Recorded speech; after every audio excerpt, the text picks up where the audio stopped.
Ladies and gentlemen, imagine a woman who lives alone, not out of despair or failure, but by choice or circumstance. Picture her walking through her space, every corner a reflection of her taste, her character, her vision.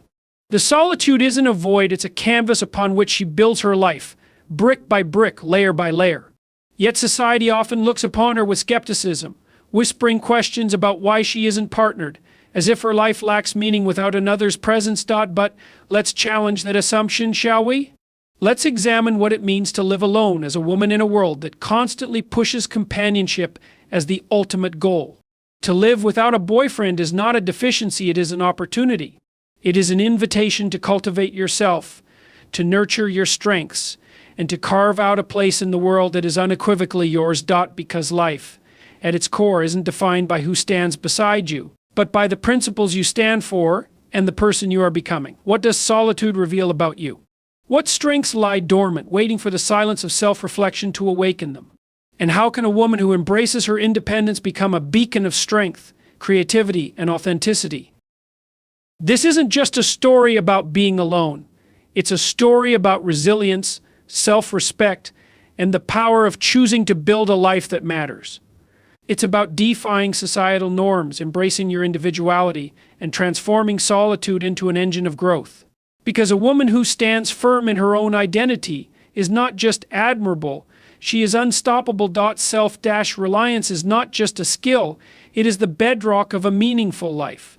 To rely on yourself does not mean shutting others out or dismissing the importance of community, but rather cultivating the ability to stand on your own, to face the challenges of existence with courage and resolve.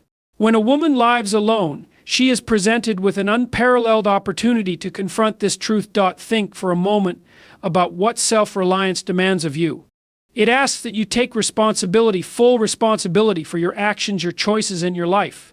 In many ways, it is easier to shift that burden to someone else.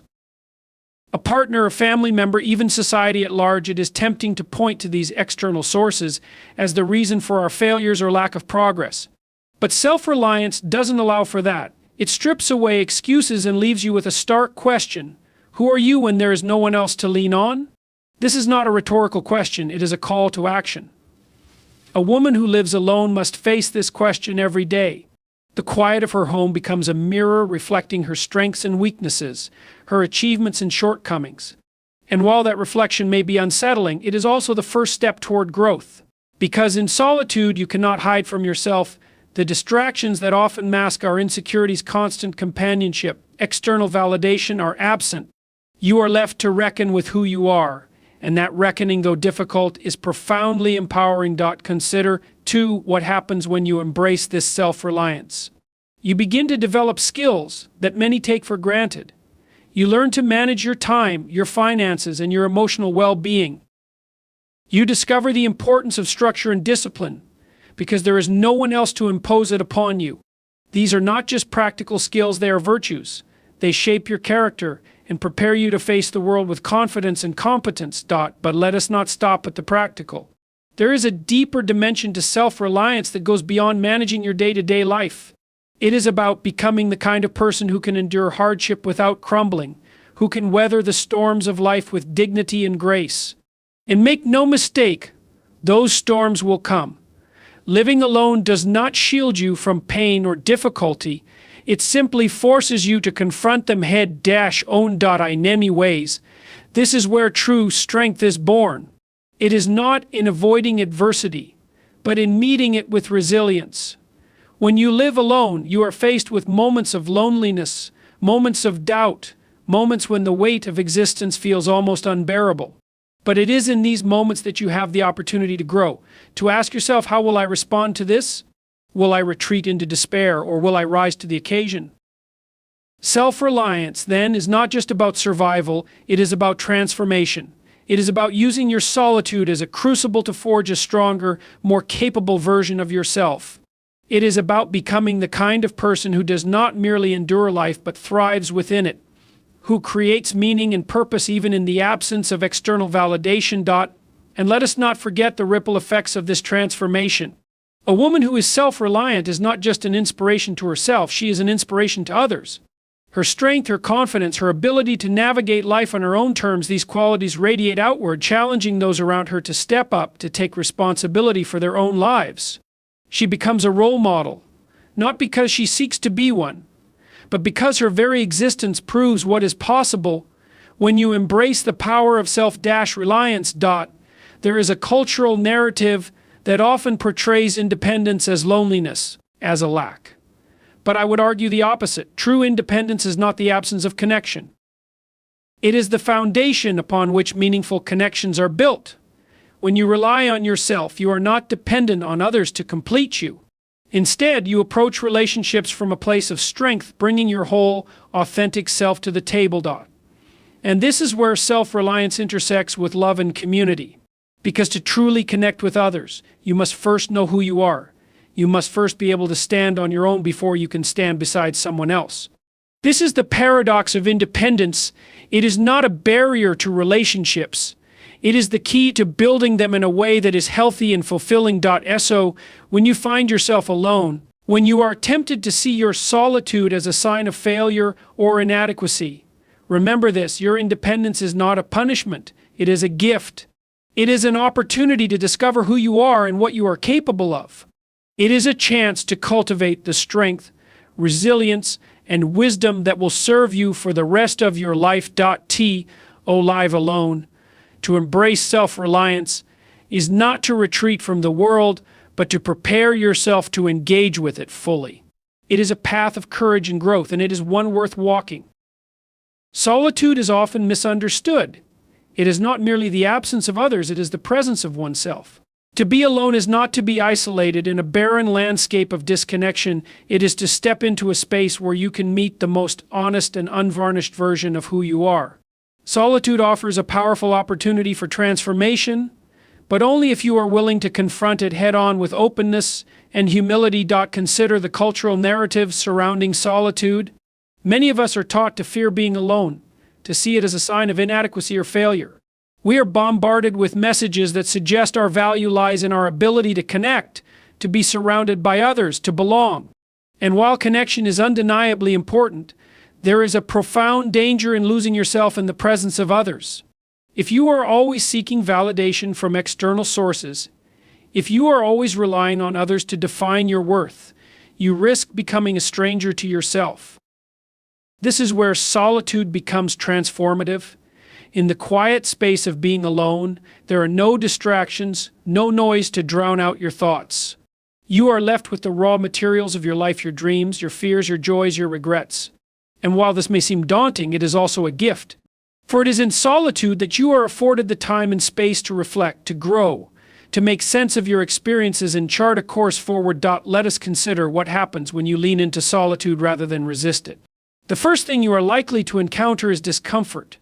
The silence may feel heavy, the lack of external stimulation unsettling. This is natural. We live in a world that is constantly pulling our attention outward, and to turn inward can feel unfamiliar, even threatening. But this discomfort is not a sign that something is wrong.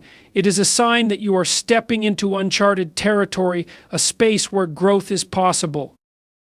To embrace solitude is to confront the parts of yourself that you might otherwise ignore. It is to ask yourself difficult questions. Who am I when no one else is watching? What do I truly want out of life? What am I avoiding? These questions are not easy, but they are necessary. They force you to dig deep, to uncover the truths that lie beneath the surface. And while the answers may not come immediately, the act of asking is itself transformative. It shifts your focus inward, placing you at the center of your own life. But solitude is not just about introspection, it is also about creation. When you are alone, you have the freedom to explore your passions, to experiment, to build something meaningful without the interference of external expectations. Think about the great artists, writers, and thinkers throughout history. Many of them sought solitude not as a way to escape the world, but as a way to engage with it more deeply. In the quiet of their solitude, they found the clarity and focus needed to bring their visions to life. You too have the capacity to create in solitude. This does not mean you need to write a novel or paint a masterpiece. It can be as simple as journaling your thoughts, learning a new skill, or pursuing a hobby that brings you joy. The act of creating, of bringing something new into existence, is inherently empowering.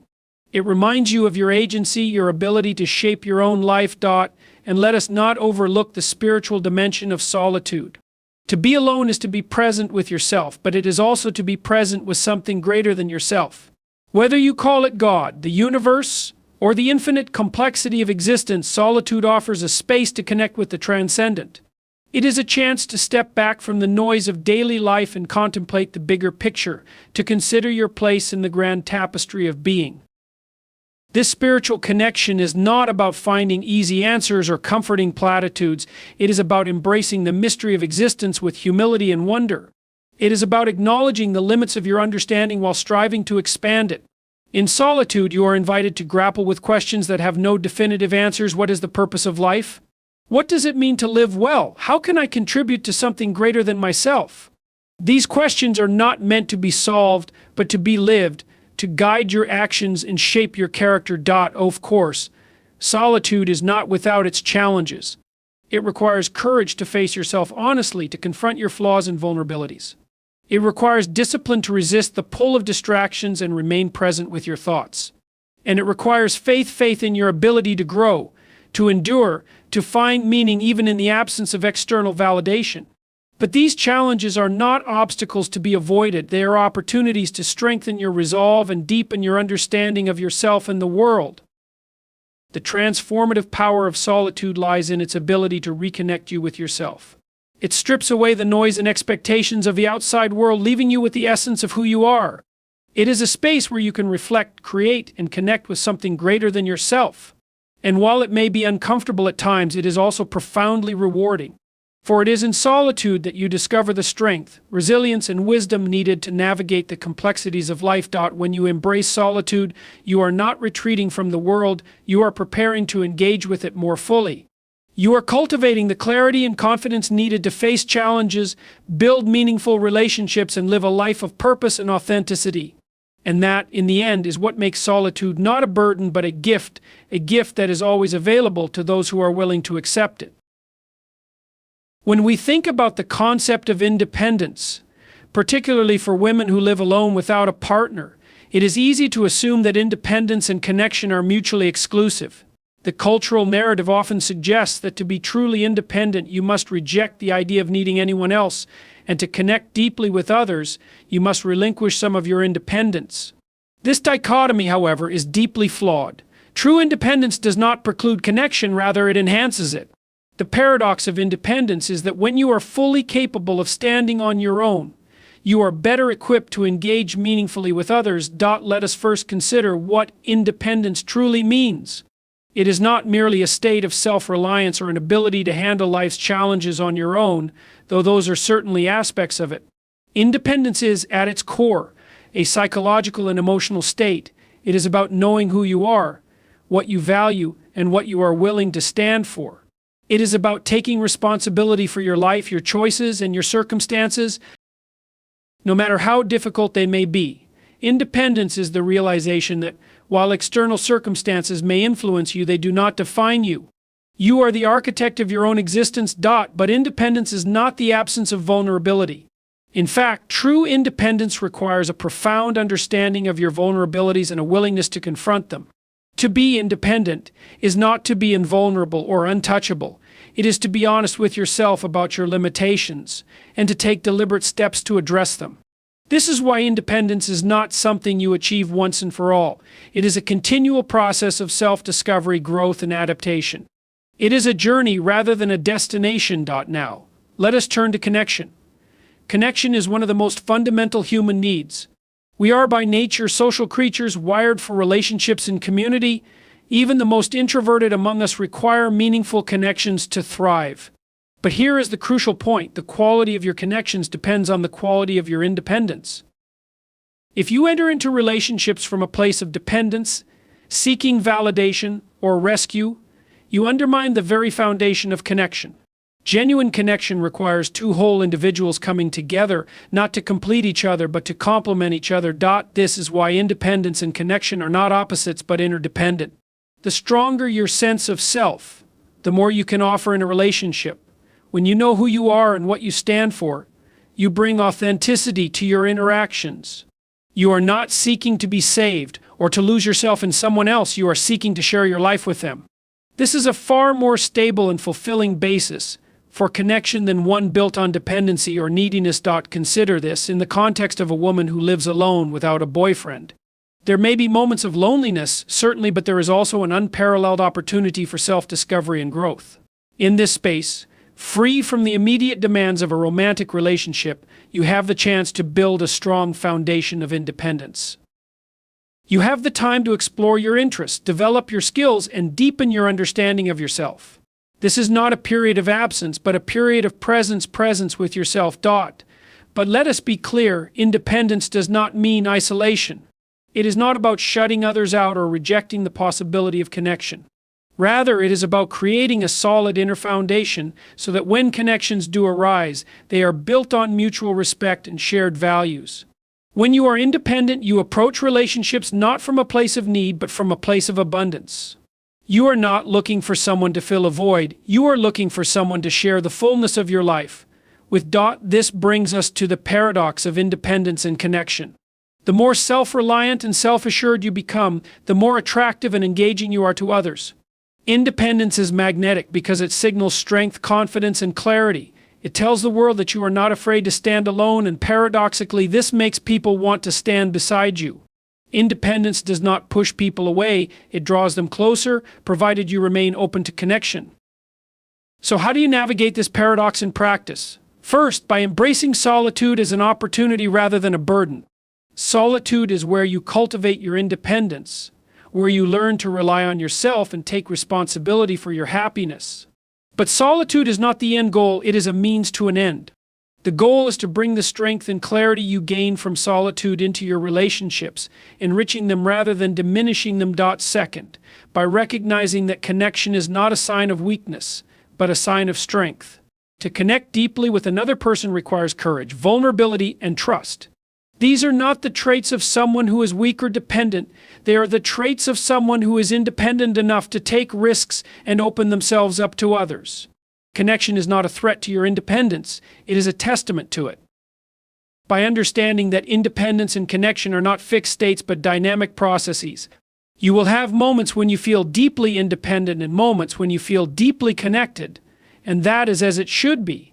Life is not about achieving a perfect balance between the two, but about learning to navigate the ebb and flow of each with grace and integrity. The paradox of independence and connection is one of the great truths of human existence. It challenges us to grow, to stretch, to reconcile seemingly opposing forces in our lives. But it is also a source of immense strength and fulfillment.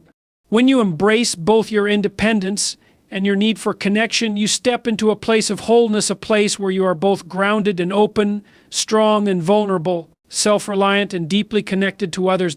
This understanding lays the foundation for a life that is not only independent, but also richly connected, not only self-sufficient, but also deeply meaningful. And it is from this foundation that you can build a life of true purpose and fulfillment. Let us turn now to a topic that is essential yet often overlooked: emotional maturity. Emotional maturity is the cornerstone of a balanced and fulfilling life, especially for a woman living alone without a boyfriend. It is not just a skill or a trait, it is a way of being, a posture toward life that allows you to face its challenges and uncertainties with grace and resilience. Emotional maturity is not a destination, but a process, a continuous journey of growth and self-reflection. To begin, we must understand what emotional maturity truly entails. It is not about suppressing your emotions or pretending that you are invulnerable. Nor is it about indulging every passing feeling or seeking constant validation from the external world. Emotional maturity is about cultivating a deep awareness of your emotional landscape, understanding the roots of your feelings, and learning to respond to them in a way that is constructive and intentional. It is about balancing the need for emotional expression with the discipline of emotional regulation. Imagine for a moment that your emotions are like the weather. They are real, they are powerful, and they are beyond your direct control. Just as a storm may arise suddenly, your emotions may surge unexpectedly. But what matters is how you navigate the storm. Do you allow it to overwhelm you, or do you anchor yourself and weather it with poise? Emotional maturity is the ability to recognize the storm for what it is, a temporary state, and to trust that you have the strength to endure. It taught for a woman living alone, emotional maturity becomes even more critical. In solitude, you are confronted with yourself in a way that few other circumstances allow. There is no partner to distract you, to blame, or to lean on excessively. You are left with your thoughts, your feelings, and your choices. This can be daunting, but it is also an unparalleled opportunity for growth. Solitude forces you to confront the parts of yourself that are most in need of attention and healing. It is in these moments of self-reflection that emotional maturity is cultivated. One of the key aspects of emotional maturity is the ability to take responsibility for your own emotional well-being. This does not mean that you ignore the impact of others on your life, or that you deny the reality of your pain. It means that you recognize your role in how you process and respond to your experiences.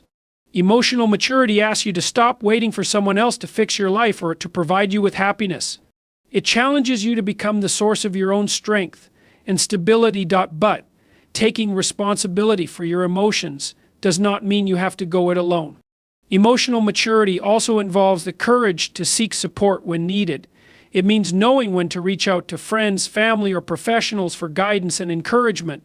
This is not a sign of weakness, but a sign of wisdom. A mature person understands that while they are ultimately responsible for their own well-being, they are also part of a larger web of relationships and community. They are not afraid to lean on others when the situation calls for it. Another hallmark of emotional maturity is the ability to set healthy boundaries. Boundaries are not walls, they are guidelines that protect your emotional health while allowing for meaningful connection with others. Setting boundaries requires clarity about your values, your needs, and your limits. It also requires the strength to enforce those boundaries even when it is uncomfortable or unpopular. For a woman living alone, boundaries are particularly important as they help you maintain a sense of autonomy and self-respect in your interactions with others. Let us also consider the role of self-compassion in emotional maturity. Too often we are our own harshest critics, judging ourselves more harshly than we would ever judge another person. Emotional maturity asks us to treat ourselves with the same kindness and understanding that we would extend to a dear friend. This does not mean making excuses for our shortcomings, but rather acknowledging them with honesty and grace. Self-compassion allows us to learn from our mistakes without being defined by them. It gives us the strength to move forward with hope and determination. Now, you might wonder, how does one cultivate emotional maturity? The answer lies in practice and patience. Emotional maturity is not something you achieve overnight. It is built gradually through intentional effort. It begins with mindfulness, the practice of paying attention to your thoughts and feelings without judgment. Mindfulness helps you become aware of your emotional patterns and gives you the space to choose your responses rather than reacting impulsively. It also involves learning from your experiences. Each challenge you face is an opportunity to grow in emotional maturity. When you encounter conflict, disappointment, or loss, ask yourself, what can I learn from this? How can I respond in a way that aligns with my values and contributes to my growth? Emotional maturity is not about avoiding pain, but about finding meaning in it. Emotional maturity requires a commitment to self-care. This is not the superficial self-care of spa days and indulgences, but the deep self-care of prioritizing your mental, emotional, and physical health. It is about creating routines and habits that nurture your well-being, from getting enough sleep to engaging in activities that bring you joy and fulfillment. Self-care is not selfish, it's the foundation that allows you to show up fully for yourself and others. Emotional maturity is about stepping into your power. It is about recognizing that while you cannot control everything that happens to you, you can control how you respond. It is about embracing your humanity with all its flaws and strengths, and committing to a life of growth and purpose. For a woman living alone, emotional maturity is not just a tool for survival, it is a pathway to thriving. It is the key to building a life that is rich, meaningful, and deeply fulfilling. And it is a journey that is well worth taking. Solitude is a state that is often misunderstood, even feared, in modern society. It is painted as loneliness, as emptiness, as a sign of a life unfulfilled. Yet solitude, when embraced with intention and understanding, can be one of the most profound experiences a person can have. For a woman living alone, solitude is not merely a circumstance, it can become a transformative opportunity, a gift that fosters self-discovery, clarity, and strength. To understand the true value of meaningful solitude, we must first dismantle the misconceptions surrounding it. Let us begin by recognizing that solitude is not the same as loneliness. Loneliness is the pain of being disconnected, of feeling isolated from others and yearning for connection. Solitude, on the other hand, is a state of being alone without the accompanying sense of loss or lack. It is a choice, a deliberate stepping away from the noise of the world to reconnect with oneself. Solitude is not a void, it is a space, an open, fertile space where you can plant the seeds of your inner growth. To embrace solitude is to confront one of the great paradoxes of human existence, that we are inherently social creatures, yet we are also individuals with inner worlds that no one else can fully access or understand. This duality can be daunting, but it is also liberating.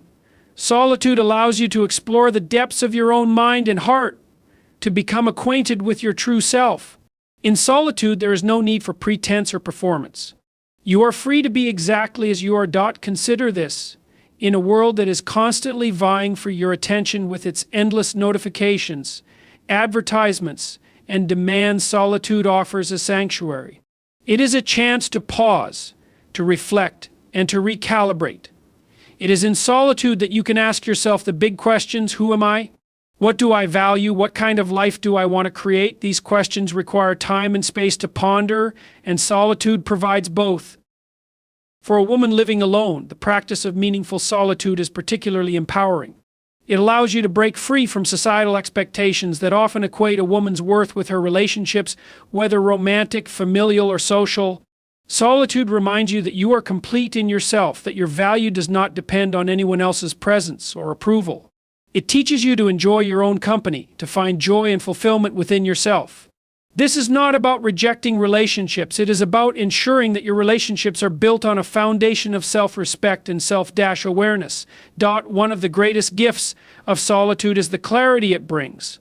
In the quiet, you can hear the whispers of your own intuition, the insights that are often drowned out by the cacophony of daily life. You can discern what truly matters to you, separate from the expectations and opinions of others. This clarity is not only enlightening, it is empowering.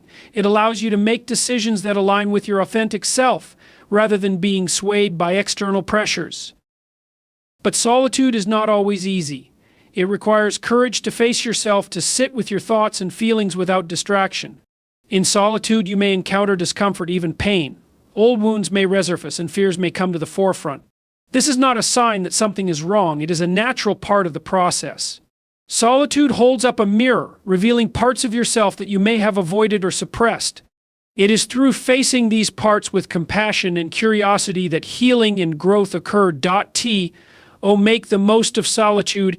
It is important to approach it with intention. Solitude is not the same as idleness or avoidance. It is not about numbing yourself with distractions or withdrawing from life.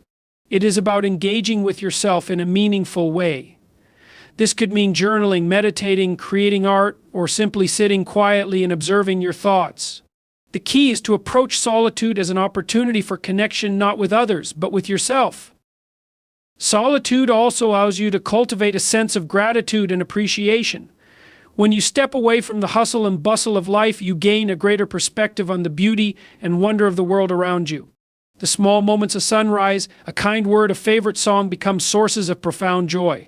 Solitude helps you to see the extraordinary in the ordinary, to find richness in simplicity. Solitude strengthens your resilience. It teaches you to rely on yourself, to trust your own judgment and capabilities. It is a training ground for independence, preparing you to face life's challenges with confidence and grace. When you learn to navigate solitude with strength, you carry that strength into every aspect of your life. You become less dependent on external validation and more rooted in your own sense of self-worth. Solitude is not about isolating yourself from the world. It is about returning to the world more centered, more grounded, and more fully yourself. It is a time to replenish your energy, to clarify your priorities, and to nurture your inner resources. When you embrace solitude, you are not withdrawing from life, you are preparing yourself to engage with it more fully and authentically. Meaningful solitude is a profound act of self-love. It is a declaration that you are worthy of your own time and attention, that your inner world is deserving of exploration and care. It is an acknowledgement that you are both the author and the protagonist of your own story. For a woman living alone, solitude is not a limitation. It is an invitation to grow, to discover, and to thrive. To live alone does not mean to live disconnected from the world. It is a misconception to believe that solitude equates to isolation or detachment. On the contrary, solitude can serve as a bridge that deepens your connection to the world. It is an opportunity to develop a more profound relationship with your environment, your community, and the people who cross your path. This is not about the quantity of connections, but the quality of those interactions, the depth, the meaning, and the authenticity that they bring. Let us explore what it means to build a meaningful connection with the world. First and foremost, it requires intentionality. Living alone offers you the freedom to choose how, where, and with whom you invest your energy. Unlike those who may be surrounded by people out of circumstance or convenience, you have the unique advantage of creating relationships and engaging with the world in ways that align with your values and aspirations. This intentionality fosters authenticity. It allows you to approach relationships and activities with a genuine sense of purpose rather than obligation. One of the foundational ways to connect with the world meaningfully is to cultivate a sense of gratitude and wonder. We live in a time where it is all too easy to become desensitized to the beauty and complexity of life. The hustle of daily routines, the distractions of technology, and the pressures of achievement can dull our senses to the marvels that surround us. But solitude creates space for you to pause and notice, to see the extraordinary in the ordinary. It allows you to appreciate the colors of a sunset, the laughter of a stranger, or the intricacy of a well-written book. Gratitude is a mindset, a lens through which you perceive the world. It is not just about acknowledging the good, it is about immersing yourself in the richness of life itself. Equally important is the role of service. One of the most powerful ways to connect with the world is by giving of yourself, your time, your skills, your kindness to others. When you live alone, there is a danger of becoming overly self-focused, of retreating into your own concerns and losing sight of the larger picture. Service counteracts this tendency. It reminds you that you are part of a greater whole, that your actions have the power to uplift and transform others. Whether it is volunteering for a cause you care about, mentoring someone in need, or simply extending a helping hand to a neighbor, acts of service strengthen your sense of belonging and purpose. They remind you that you matter, not just to yourself but to the world around you. Meaningful connection also involves engaging with your community. This does not necessarily mean being extroverted or socially active in the conventional sense. It means finding ways to participate in the shared life of the world around you. This could take many forms: joining a local club or group, attending cultural events, supporting local businesses, or even striking up conversations with the people you encounter in your daily life. The key is to be present, to show up with openness and curiosity. When you engage with your community, you create a sense of mutual recognition. You see and are seen. You contribute and are enriched in return. Another dimension of connecting with the world is the pursuit of learning and growth. The world is an inexhaustible source of knowledge and inspiration, and solitude provides you with the time and freedom to explore it. Whether it is through reading, taking a course, traveling, or pursuing a creative hobby, learning connects you to the vast tapestry of human experience. It broadens your perspective and deepens your understanding of yourself and others. Learning is not just about acquiring skills or information. It is about nurturing your sense of curiosity and wonder. It is about participating in the ongoing story of discovery and innovation that defines our species. At the heart of meaningful connection is vulnerability. To truly connect with others in the world, you must be willing to open yourself up, to share your thoughts and feelings, and to take risks. Vulnerability is not weakness. It is courage. It is the willingness to show up as your authentic self, even when it feels uncomfortable or uncertain. This does not mean abandoning your boundaries or compromising your values.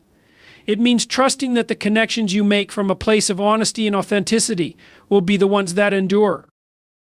Meaningful connection requires balance. It is about finding harmony between solitude and engagement, between self-reflection and outward action.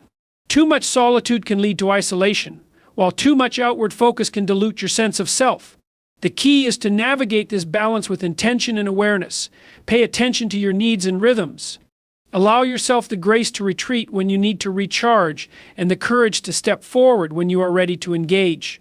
Living alone does not mean living disconnected. In fact, it can be a pathway to deeper, more meaningful connections with the world. It is an opportunity to approach life with intentionality, gratitude, and service. It is a chance to engage with your community, to learn and grow, and to show up as your authentic self. The relationships and experiences you cultivate from this place of wholeness will not only enrich your life, but also leave a lasting impact on the world around you. And so, the question is not whether you are connected to the world, it is how you choose to connect. Will you approach life with openness and purpose? Or will you allow fear or complacency to hold you back? Will you embrace the fullness of your solitude and use it as a foundation for meaningful engagement? Or will you retreat into isolation? These are the choices that define the quality of your life and your legacy. The world is waiting for you to show up not as someone else, but as the unique, vibrant, and capable individual that you are.